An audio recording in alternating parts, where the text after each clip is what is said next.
I'm one of those what we call the word epidemiologists. Epidemiologists are actually basically in lay person's term, a medical person who is trained to investigate disease or to look at the disease in the population.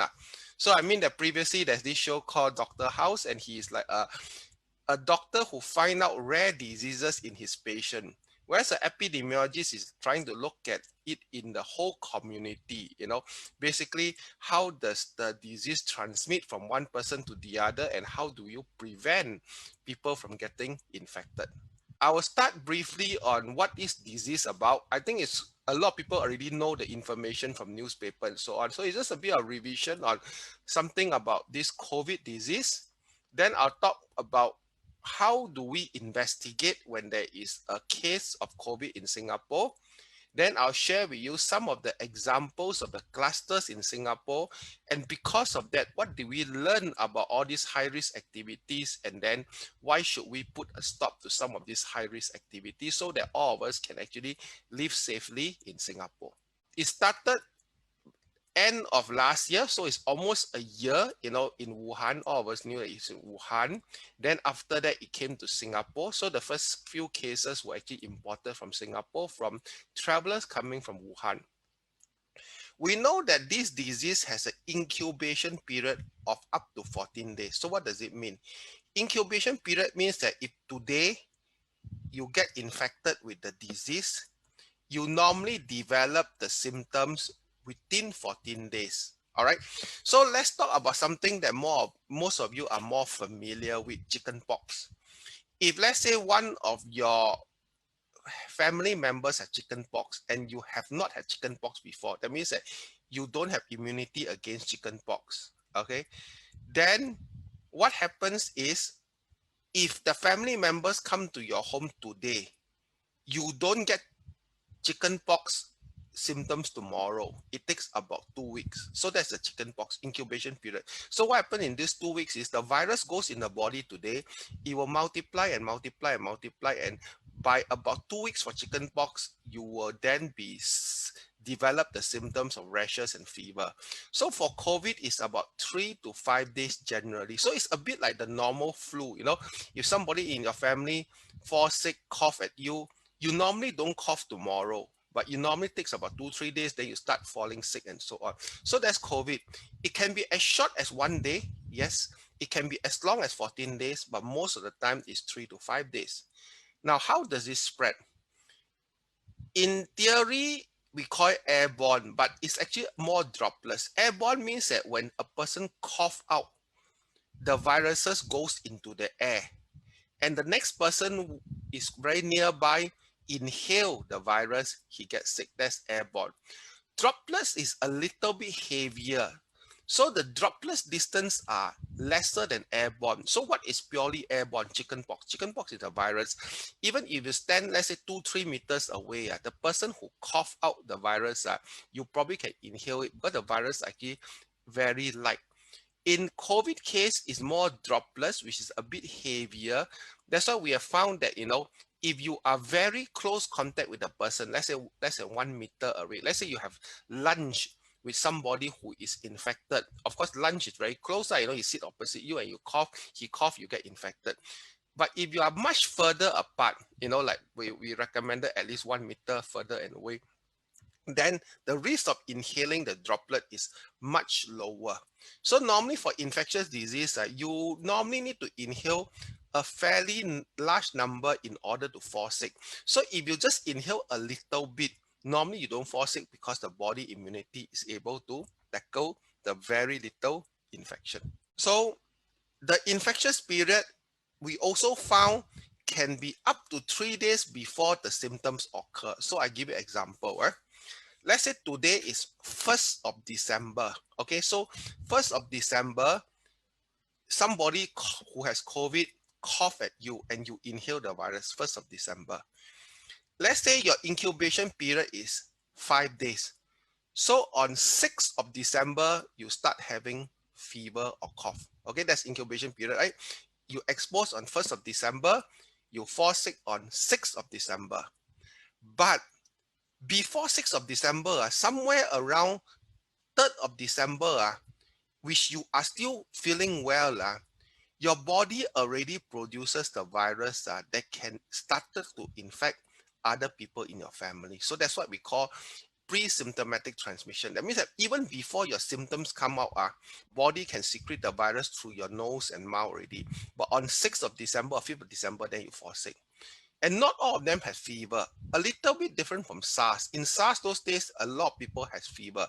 Today for COVID is more like the usual flu kind of running nose, cough, sore throat. Sometimes all of us have this running nose, cough, sore throat all the while previously. Nowadays is lesser because we all wear masks. And sometimes you have fever, sometimes you're not.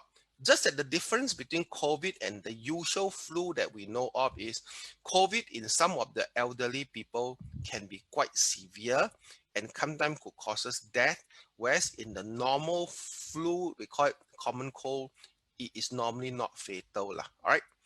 And there's also, we found that some people who get infected, but they don't have symptoms. And these are probably the people who are a bit more healthy. So they get infected. They don't have symptoms. But during that period, they may be able to pass the infection to other people and cause other people fall sick. So that's called asymptomatic transmission. Now, compared to SARS, COVID is actually less fatal. SARS is more fatal. It means that the chances of dying from SARS, if you get SARS, is actually quite high. It's about 1% or more. COVID is actually 0 point something percent, but it's still higher than the influenza. And as we know, elderly is actually at a higher risk. Why? They are not well, their immune system is not so well. Elderly don't breathe that well and so on. So that's why they get higher complication of the disease. And if they are very sick, we need to put them in ICU to ventilate them for a few days and so on. And hopefully by then they could recover from that. Today's the system is like that. If you're running nose, you got cough, you go and see a GP or you go and see a polyclinic doctor. And immediately, because you got running nose and cough, they will need to swab you to make sure that you're not having COVID. So they swab, they put because it's an incubation 14 days. If you're well after 14 days, you can go home. But if you do fall sick in these 14 days, we will bring you to hospital for evaluation. And the quarantine may also be on the colleagues if Mr. Tan goes to work. Maybe even for other people that Mr. Tan may have infected the person. So example, maybe Mr. Tan fall sick he get exposed on 1st of December from somebody he may not know. Maybe on 6th of December, he has running nose and flu. But on 5th of December, when he was well, he had lunch with some of his old friends. But we know that he could be infectious up to 3 days before his symptoms. So the day before his symptoms, he could be really infectious. So MOH will actually call up his friends and say, you guys have lunch with Mr. Tan, right? Yeah, we will have to quarantine you because we worry that you are also infected. Okay. So the purpose of all this investigation is number one, to find out who this person may have passed the infection to and then quickly isolate them. At the same time, we need to find out where did Mr. Tan got infected from. Okay, so we need to work back 14 days. So we will trace his activity. We talk to him.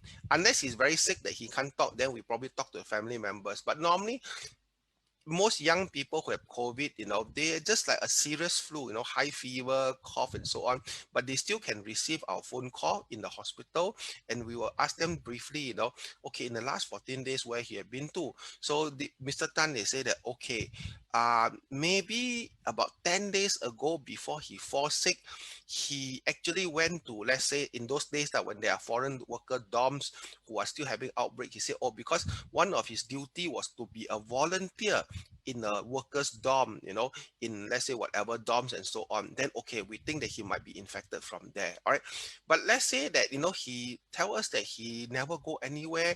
Yes, he may have gone to supermarket, shopping mall, like most of us gone to, but he didn't encounter anybody he knows who's sick. Then we may look back at the trace together. We may look at the safe entry because we have records of other cases. So maybe let's say the safe entry indicated that he went to, let's say, ABC restaurant about 10 days before he was sick. And in our record, we knew that one of the earlier COVID cases was at ABC restaurant. Then we can tie him over and say that it was that guy who passed the infection to him. So that's how we link back. Why do we need to link back? Because by knowing the source, it was at ABC restaurant, we can now expand the search to see any other people on that day also may have eaten there, and then we will quickly have to quarantine them or at least test them. So this was sometime in February, March this year. As you remember, there were two churches who have COVID cases. The first one is actually uh, live church, live church, which is actually at Tampines area. That one we knew because two travelers from Wuhan tourists, so they are actually parents of a, PR, Singapore PR, who's already working here. So the parents from Wuhan came and visited her or him, I can't remember. And then because they're Christian, they went to this church. Then later on, a few people from the church got infected. So that's the first church. So it's quite clear cut. We knew that it was from Wuhan. For in this case, in Singapore, these two travelers were infected because they also fell sick and we tested them positive. 2 weeks later, we found that there was another church, Grace Assembly Church, and there are quite a number of cases growing there. It's like a few fella, then something, the pastor also got infected, some church goers also got infected. Then we're thinking, but the second church didn't have any travelers from Wuhan. So how did the second church got infected? Imagine on the left, the orange color first. The two cases is actually, the two cases on the left, the orange color one, were actually the cases from Wuhan. So that one we knew, okay? So the numbers are 8 and 9. So the numbers are when the cases are reported. 8 and 9, we knew they're from Wuhan.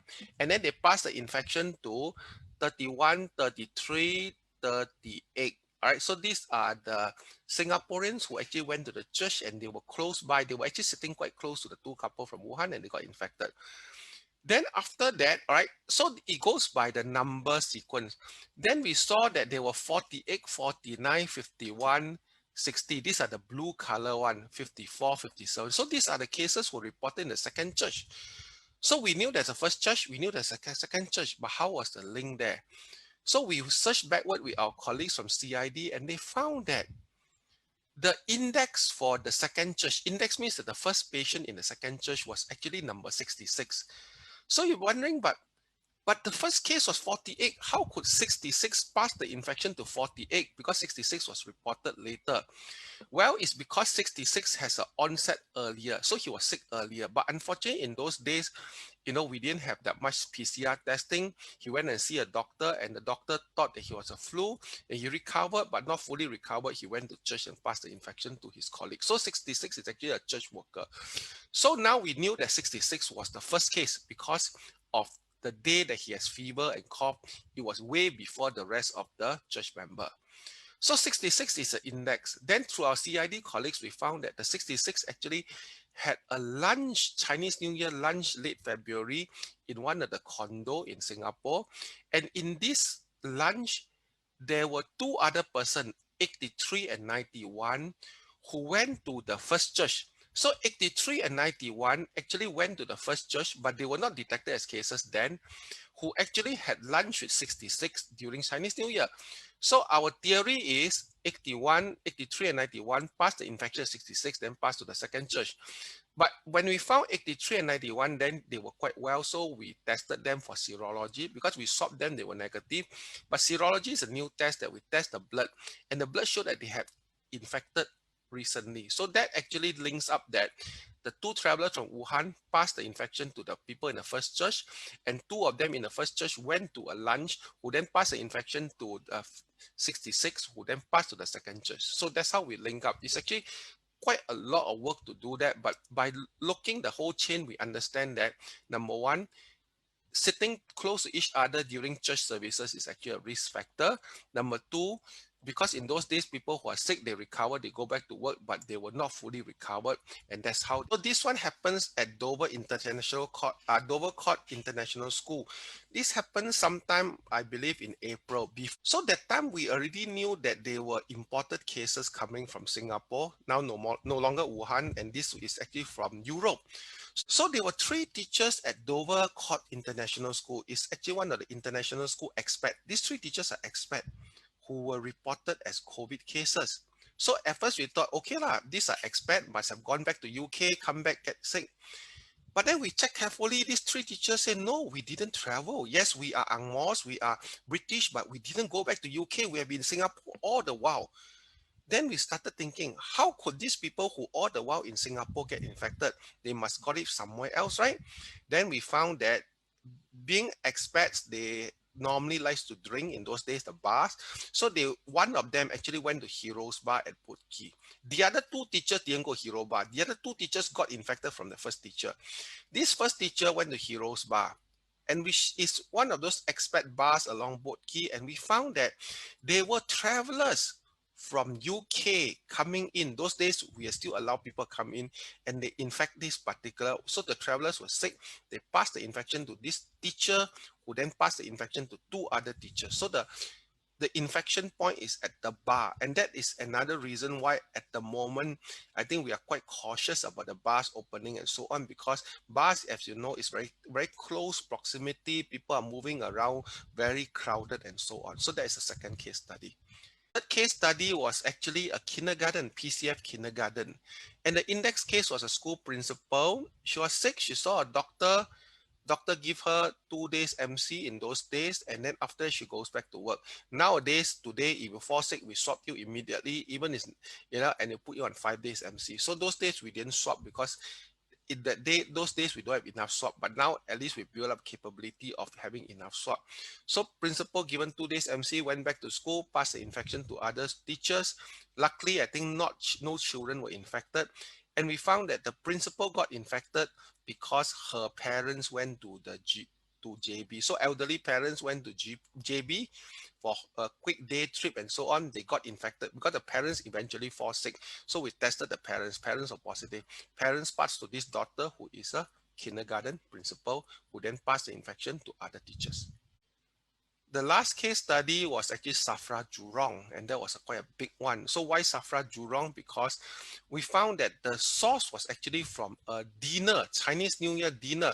So quite a large dinner, maybe about 70 people attended the dinner. Some of them were infected, and these are actually quite elderly, active elderly people. They love to sing. It's one of those singing contests and so on. So some of them got infected. And then they continue to pass the infection to their other friends who didn't go for this dinner, but they went for singing classes. So people association has singing classes. So some of these elderly who are sick sing with other elderly who are not sick then, and they pass the infection. So that's why it has a lot of people. And this elderly, some of them went to ICU. So that's why it's actually a high risk for elderly. And that's why we actually stopped singing classes at the point of time. And even today, even if people sing, they will tell them that, it has to be a far distance away and so on. Because when you sing, you project the virus further. So because of all these things, we have actually found that what are the high-risk activities in Singapore? High-risk activities that in Singapore are, example, people who are sick goes to work. People having meals in a large group. Because if you have meals in a small group, the chances of you getting infected is lesser because it's only a few friends. If you are bad luck, one of them got infected, it passed to you. But if you have a meal with 20 friends, one of them is infected, then your chances. So the more people you eat with, the higher chances that you fall sick. That's the first thing. Secondly, if that person passed the infection, it can pass to more people. You read today's newspaper, I think SFA government closed down one high-class restaurant and National Gallery for 20 days because they organized an event for 75 people, and that is actually a clear breach of our guideline because you have a event, I think Halloween event for 75 people and so on. Okay, so that is actually the high-risk activities, large group, sitting next to each other, not just in church, but also in offices. Because you sit next to each other, you cough, your friend or next door will get it. So that's why even while we allow people to go back to office, we want to keep it quite empty. So not more than 50% of the staff can be in office. And in the office, you still need to wear masks and you still cannot sit next to each other. So that's why you must have the 1 meter social distancing measure with the mask and so on. Meetings, sometimes in those days, like the school principals meeting and so on, you sit together very close to each other, you pass the infection.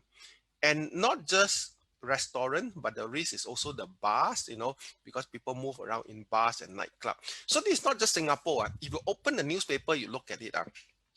Hong Kong, a lot of people are wanted to go holiday in Hong Kong, cannot go because there are cases there. What happens is also their singing club, dance club. It's a dance club, singing, dance, drinking. They are all about high risk activity. So they are dance club. If you look at countries like South Korea, the club, the bars and so on. People go to the bars, they get infected. You go to Europe. So this kind of social activities that, people drink to each other, cheers, they sit each other and they talk very loudly. In the bar, very loud music. Very loud music, people need to talk very loudly. When you talk very loudly, your saliva all split everywhere, and that's how you pass the infection around. Okay, so these are sort of high risk activity that we identify in Singapore. That's why all those social distancing measure we put in is basically to reduce the risk. Like hawker center, why do we put a cross on alternate chair? Because we don't want people sit close to each other, because there is a risk of infection if you are too close to each other, if one person is infected or not, right? So you need to have 1 meter apart. Of course, the question is, why not 2 or 3 meter apart? Yeah, as the further apart, the better lah. But we are not like New Zealand. New Zealand is like, here you one person, in between you got a lot of cows, then the next person. Here in Singapore, everywhere you go is fairly congested. So that's why, where possible, we try to keep it about 1 meter apart where possible. But sometimes, like in the MRT train and the buses, it's actually quite difficult lah. So you still need to wear masks and so on. Next. So how is Singapore relative to the rest of the world? So this is actually one a little bit outdated, but the trends are the same. So what it shows is Singapore is actually at the lower right corner. So what does it mean by lower right? It means that we have a lot of cases, but our mortality rate are quite low. That means that less people die. So if you look at in Singapore, we had about close to 60,000 now, but the death is only less than 30, 29, you're not mistaken. So in the way, then you're thinking, but our numbers are very low, you compare the USA, how many thousands die every day, So US has a higher mortality rate despite they have a better medical care, Generally you talk about hospital care and so on, US is the best in the world, and yet they got so many people die. There are a few reasons. Number one, some of the, as you know, most of people who got infected are actually our unfortunate migrant workers, the foreign workers. But these are the healthy population. So the healthy population, most of them recovered well. Whereas in US and Europe, a lot of them are elderly. And elderly, when they fall sick, the risk of dying is very high. So that's one of the reasons. The second reason is we catch them early when they fall sick, and we put them in hospital. And when there's a need to, we give them ventilators. Ventilators are machine to pump oxygen into the lung. So with that, you actually can help them to recover faster, because you need to have a medical support. So in the way, we are lucky because although we have a lot of cases, many of them are quite healthy. So we actually put them in those cohort facilities, in those days, Singapore Expo and so on. And they also have medical teams too. It's a mini hospital, a large, big few hospitals in Singapore Expo. We put the fairly well one there. Then the sick one, we keep them in our hospitals like Khoo Teck Puat, like NCID, Tan Tock Seng, and so on. So we give them ventilators and so on. That is how we actually manage to reduce the death rate low down.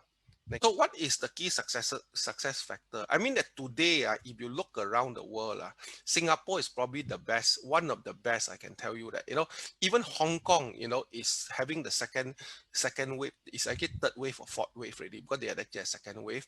Malaysia is actually quite bad at the moment. Then they have a foreign workers dorms problem that we had previously, but we managed to control it. So around the world, okay, maybe New Zealand, but I say New Zealand is because they are lucky because of their geographical area, they're not congested. So in the way, Singapore is actually a very good example of a success factor. And it is a teamwork, as simple as that. It's not medical, not doctors alone. Doctors alone cannot contribute. We get even like our investigation, we get the CID in to work with us and so on. We get the MINDEF in, they have certain kind of computer program to look at where people goes to. We have traced together, we got all this safe entry and so on. So it's a partnership. It takes a while to find out the source of infection, but we work closely and find out where the source, because by finding the source, we can able to isolate other people who may not be detected early. And we use technology. So like, nowadays we use serology also to find whether a person may have earlier infection, then we can identify them.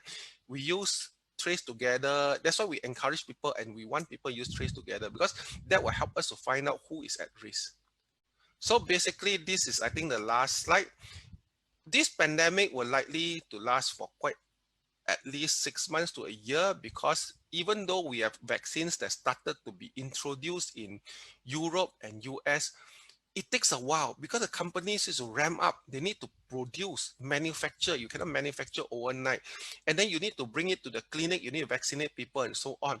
So because of that, we are talking about easily the whole world. You have this problem for the next 1 year, easily, because people are still getting infected. Maybe after a year from now, most people who are vaccinated, hopefully, then your numbers may be lower. And now is winter period for many countries, and winter people stay indoor, the risk of infection is higher. So we need to keep our elderly in Singapore safe. We need to make sure all of us are still practicing our safe distancing measure, needs to comply with the 5 a table and so on. And that's how we work together to reduce the risk of getting COVID infection.